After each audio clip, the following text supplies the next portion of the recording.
एक दुर्वा, और उस दुर्वा को दरवाजे की देहली पर छुलाकर उस दुर्वा को अपनी अलमारी में, अपनी तिजोरी में उसी दिन रख दो जिस दिन लेकर आयो महाराज। कभी जिंदगी में लक्ष्मी की कमी। ओम नमः शिवाय। जैसे व्यक्ति का कोई काम नहीं हो रहा हो, बहुत दिन से लगे, बहुत समय से लगे, ये काम हो ही नहीं रहा, तो शंकर जी का नाम को उल्टा कर कर जपना चालू कर दो। नमः शिवाय ओम। सीधा नाम क्या है? ओम नमः शिवाय। शिवाय नमः ओम। शिवाय नमः ओम। शिवाय नमः ओम। जब उल्टा नाम व्यक्ति जपना चालू कर देता है, जिस बच्चे के, बच्ची का, जिसका भी विवाह नहीं हो रहा हो, कोई काम नहीं हो रहा हो, कोई सीए की पढ़ाई कर रहा है और एग्जाम में निकल ही नहीं रहा, 3-3 4-4 बार बैठ गया, पास ही नहीं हो रहा, उस बच्चे को बोल दो बस सुबह उठते से ही शिवाय नमः ओम बोलना चालू कर दे, एक ही बार में सिया पास ही है। माता पार्वती ने सूर्य देव अग्निदेव को बुलाकर श्रापित करा, हे अग्नि नारायण सूर्य नारायण, तुमने मेरे पति के तेज पुंज को गंगा को दिया है, मैं तुम्हें श्राप देती हूं कि तुम्हारी कबूतर की योनि होगी। हमारे हिंदू धर्म में सारे पक्षियों को पालने का प्रमाण है, पर कबूतर को नहीं। शास्त्र कहता है कबूतर की बीट जिस छत पर गिरती है उसके घर में कभी लक्ष्मी नहीं टिकती, उसके घर में कभी शांति नहीं रहती। इसीलिए हिंदू धर्म में नियम है कि पक्षियों को दाना देना हो तो घर के बाहर दो, किसी एकांत में ले जाकर दो, पर घर की छत पर नहीं।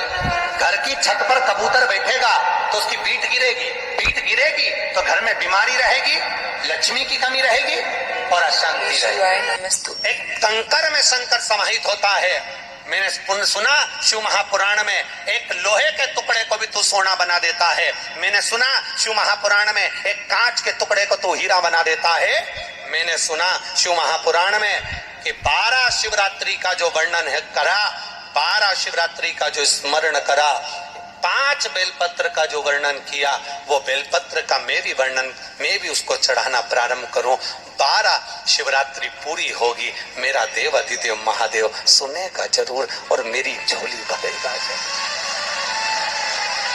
अब इसमें एक नियम भारी है, वो नियम का स्मरण करना कि नियम कैसा चाहिए। आप कर्जे में हो गए, परेशान हो गए, टेंशन में आ गए, जिंदगी बेकार सी लग रही है, निवेदन है मेहनत करना। जो काम को कर रहे हो, जो दुकान लगा रहे हो, जो कार्य कर रहे हो, ठेला चला रहे हो, ऑटो चला रहे हो, चलाते रहो, पर उसके साथ में बाबा पर भरोसा रखो। इसमें एक नियम भारी है। कौन सा नियम? कि मान लो 12 शिवरात्रि में आप 1-2 शिवरात्रि शिव जी के मंदिर पहुंच गए, तीसरी शिवरात्रि पर भूल गए या किसी कारणवश कहीं दूर चले गए, ना जा पाए, तो घर के जितने सदस्य हैं सबसे निवेदन है कि 12 महीने की शिवरात्रि का नियम बना रहे हो तो घर के सभी लोग बेलपत्र चढ़ाने का नियम बनाओ। उसका कारण ये है, घर का एक व्यक्ति अगर बाहर चले भी गया, घर का दूसरा व्यक्ति शिवरात्रि को भूल भी गया, घर का तीसरा व्यक्ति किसी कारणवश काम में लग भी गया, तो घर का चौथा व्यक्ति तो शिवरात्रि याद रखेगा और हमारा नियम पूरा हो जाएगा। नियम पूरा हुआ तो हमारा कार्य, हम उस नियम को पूरा करें, हम उस कार्य को पूरा करें।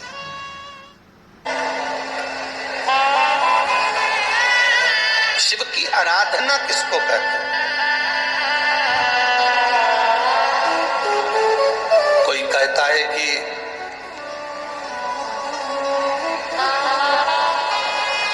क्यों भटक रहे हो, क्यों जा रहे हो यहां वहां।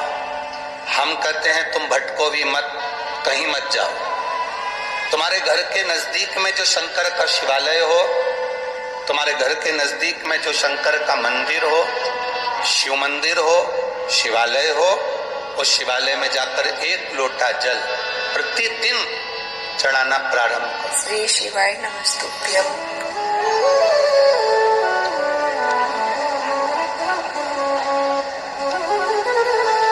जो प्रतिदिन भगवान शंकर के मंदिर में 1 लोटा जल समर्पित करता है, उसका हाथ महादेव पकड़ लेता है, फिर ऐसे ही नहीं छोड़ता, उसको मंजिल तक पहुंचाकर छोड़ता है। शिवाय नमः ओम।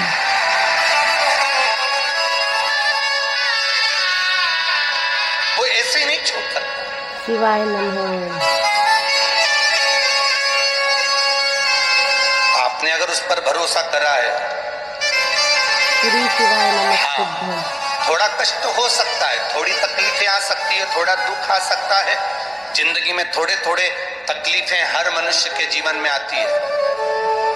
कोई संत, कोई साधु, कोई गुरु, कोई ब्राह्मण, कोई बहुत बहुत बड़ा महाराज भी अगर तुमको कह दे कि उसकी जिंदगी में दुख नहीं है, तो समझ लेना कि झूठ बोल रहा।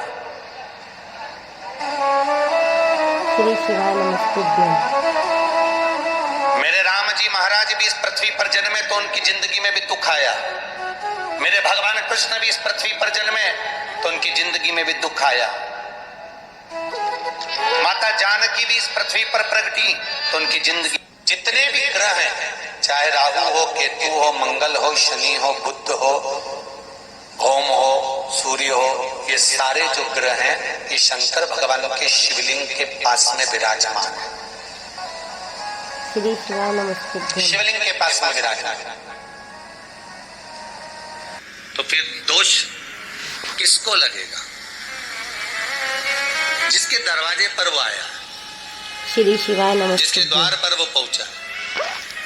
दोष आपको नहीं लगेगा, दोष द्वार को लगेगा। दरवाजे पर भगवान विष्णु के दरवाजे के द्वारपाल हैं जय विजय। भगवान शिव के भी दरवाजे के द्वारपाल वीरभद्रादिकादिक है। माता लक्ष्मी के दरवाजे के द्वारपाल भी हैं। माँ आदिशक्ति जगदम्बा के दरवाजे के द्वारपाल भी हैं। राधा रानी के दरवाजे के भी द्वारपाल हैं। भगवान कृष्ण के दरवाजे के भी द्वारपाल हैं। तो द्वारपाल का मतलब ये नहीं होता कि तुमने किसी को पैसा देकर दरवाजे पे खड़ा कर दिया हो कि यहाँ खड़े रहना, दोनों 5,000 रुपए महीना तुमको देंगे, 5 इधर वाले को, 5,000 इसको देंगे, और ऐसा तलवार लेकर डंडा लेकर खड़े रहना हो, बंदूक लेकर। तो इसका मतलब केवल ये नहीं होता कि तुमने द्वारपाल खड़ा कर दिया तो द्वारपाल का मतलब अच्छे से समझना कि द्वारपाल किसको कहा गया। द्वारपाल तुम किसी को पैसा देकर खड़ा करो वो द्वारपाल नहीं है, किसी को धन देकर खड़ा करो वो द्वारपाल नहीं है। द्वारपाल का मतलब ये होता है कि जिस दरवाजे से आप प्रवेश करे हैं उस दरवाजे पर जो 2 फाटक होते हैं, उस दरवाजे पर जो 2 चौखटें होती हैं, उस चौखट के भाग को ही द्वारपाल कह दिया गया। और वहां पर ऐसा कोई संसार का मानव नहीं है जिस संसार के मानव के दरवाजे पर कोई ना कोई द्वारपाल ना हो।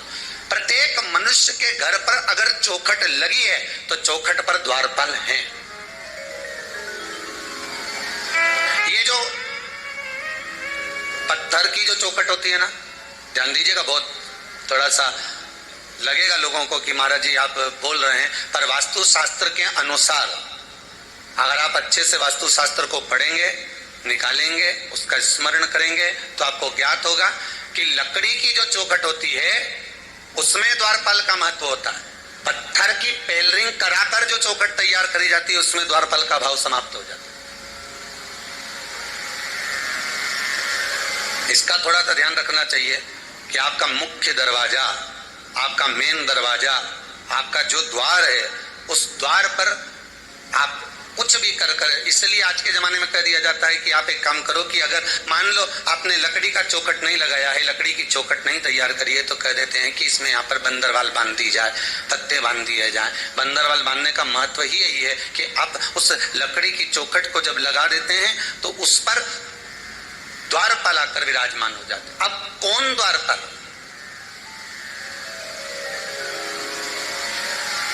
कौन द्वारपाल विराजमान? तो कहा ये द्वारपाल दिखते नहीं है, ये दरवाजे के द्वारपाल दिखेंगे नहीं। हिंदू धर्म में पहले नियम था, हमने तो महाराष्ट्र में आज भी देखा है, गुजरात में भी देखा है।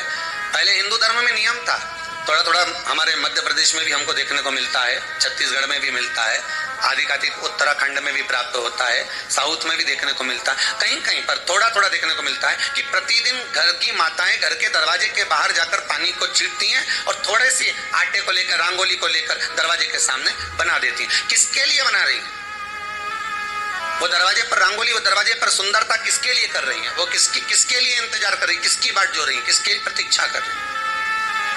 कोई दूसरा नहीं, अतिथि देवो भव। अर्थात दरवाजे पर जो चौखट बनी हुई है, दरवाजे पर जो द्वारपाल विराजमान है, वो द्वारपाल कौन है? तो कहा वो दिखते नहीं है, वो नजर नहीं आते।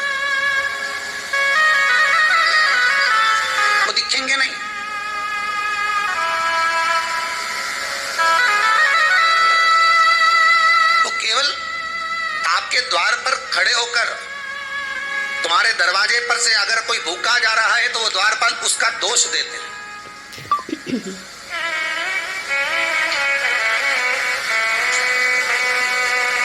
किसको मालूम है कि आपने दान करा, किसको मालूम है कि आपने पुण्य करा, किसको मालूम है कि आपने सत्कर्म करा, किसको मालूम है कि आपने भगवत स्मरण किया। वो केवल एक का खाता, वो है द्वारपालों का खाता। क्योंकि दरवाजे पर कोई आया और आपने उठाकर कुछ दिया तो दरवाजे के द्वारपालों ने वो देख लिया। दरवाजा उसकी साक्षी है, द्वार उसकी साक्षी है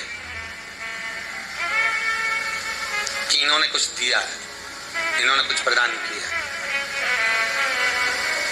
जब कोई व्यक्ति मरता है, अभी ये कोरोना महामारी के अंतर्गत मरे तो घर तो नहीं लाए, श्री शिवाय नमस्तुभ्यम। अलग बात होगी, उसको छोड़ दो।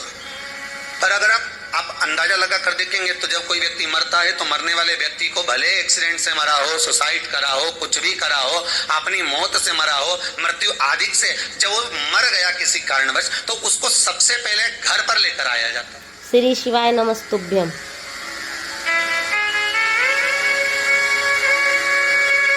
करुण पुराण कहती है 10 दिन तक जीवात्मा उसकी अटारी पर रहती है।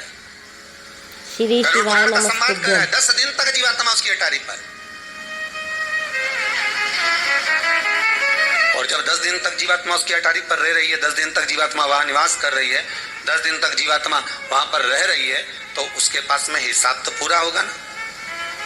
श्री शिवाय उस नमस्तुभ्यम। दरवाजे पर से, उस द्वार पर से, उस बॉडी को, उस शरीर को जो मर गया है, देवलोक गमन जो कर गया है, स्वर्ग चले गया, वैकुंठवास जिसका हो गया, उसको दरवाजे से लेकर जाया जाता है। क्यों? क्योंकि इस द्वार पर के, द्वार के जो द्वारपाल हैं वो उसका हिसाब, उसका चिट्ठा उसके साथ भेजते हैं कि इतना इसने दान किया, इतना इसने पुण्य करा, इतना इसने सत्कर्म करा, इतना इसने स्मरण किया है, दान किया है, पुण्य करा है, सत्कर्म करा है, भजन किया है, कीर्तन किया है, नाम जाप किया है। ये उसके अंतर्गत उसको बता देते हैं कि इसने इतना किया है। श्री शिवाय नमस्तुभ्यम। इसलिए द्वार की बड़ी महत्वता, दरवाजे की बड़ी महत्वता, उस दरवाजे का, उस द्वार का जो महत्व है, द्वार का जो क्रम है, वो कुछ साधारण नहीं है। अब एक बात और समझ लीजिए अच्छे से, किसी भी मंदिर में आप प्रवेश करें, किसी भी मंदिर, जहां तुम्हारी मर्जी पड़े उस मंदिर में आप अगर प्रवेश कर रहे हैं, जिस मंदिर में आप जा रहे हैं, और वहां पर अगर चौखट है, चौखट भी ज्यादा चौड़ी ना हो, छोटी चौखट हो, तो प्रयास करना कि उस चौखट पर लात ना रखा। प्रयास करा करो कि चौखट पर लात ना रखे, उस चौखट को नमन कर, पांव नहीं रखना, उस चौखट पर अपना सिर रखना। क्या रखना है?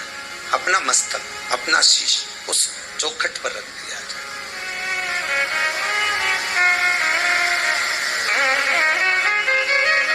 वो कहे ना, तेरी चौखट पे ओ भोले बाबा, सिर हमारा झुकाई रहेगा, जब तलक तुम नहीं दोगे दर्शन, सिर हमारा झुकाई रहेगा।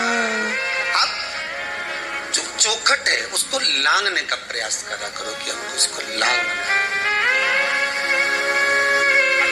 चौखट पर चरण रखने की जगह, चौखट पर पांव रखने की जगह प्रयास करा करो कि इस चौखट पर हमारा शीश रखा है। क्यों?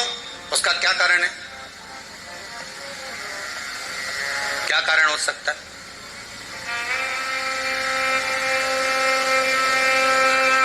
उसका एक कारण, जिस चौखट पर आप अपना मस्तक रखे हो, प्रणाम करे हो, जो द्वारपाल खड़े हैं वो द्वारपाल आपसे धन नहीं ले रहे हैं।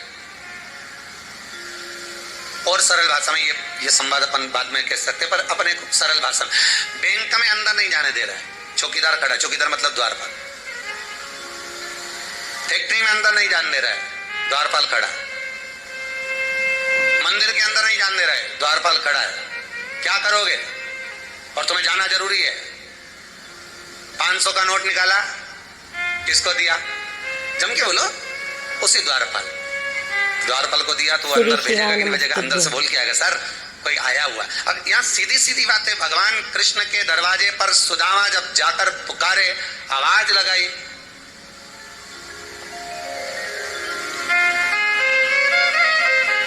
चौखट पर पहुंचकर आवाज लगाई, वो एक भजन की लाइन गाते ना कि अरे द्वारपालों, अब द्वारपाल से क्या कह रहा है, क्या लाइन है, न तन पे श्री शिवाय नमस्तुभ्यम। नत में पगड़ी न धन पे जामा, बता दो कन्हैया को नाम है सुदामा। द्वारपाल गया था अंदर, अरे बोलो तो तुम कैसे भी कपड़े पहनकर किसी द्वारपाल से जाकर कह दो कि भाई हम तो बहुत गरीब है, हम बहुत तकलीफ में हैं, तुम अंदर जरा जाकर मंत्री जी से कह दो तो द्वारपाल जाएगा?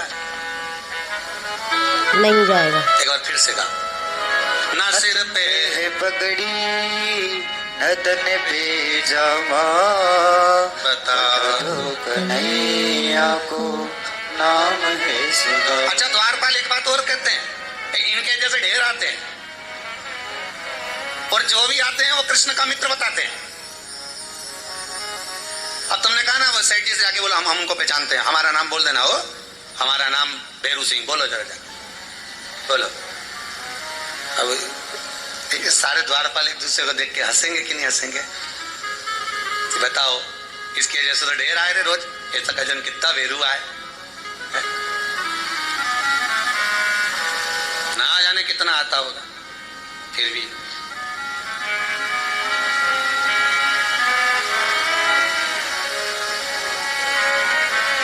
अब कहा न तन पे जामा है, न सिर पे पगड़ी है, कुछ भी। आज की कथा को इधर ही विराम देते हैं। आपको कथा पसंद आए तो चैनल को लाइक, शेयर एंड सब्सक्राइब करें, बेल आइकन को प्रेस करें और ज़्यादा से ज़्यादा वीडियो को शेयर करें। कमेंट में हर हर महादेव अवश्य लिखें। कोई उपाय समझ में ना आ रहा हो तो वह भी कमेंट में पूछ सकते हैं। बोलो हर हर महादेव। श्री शिवाय नमस्तुभ्यम।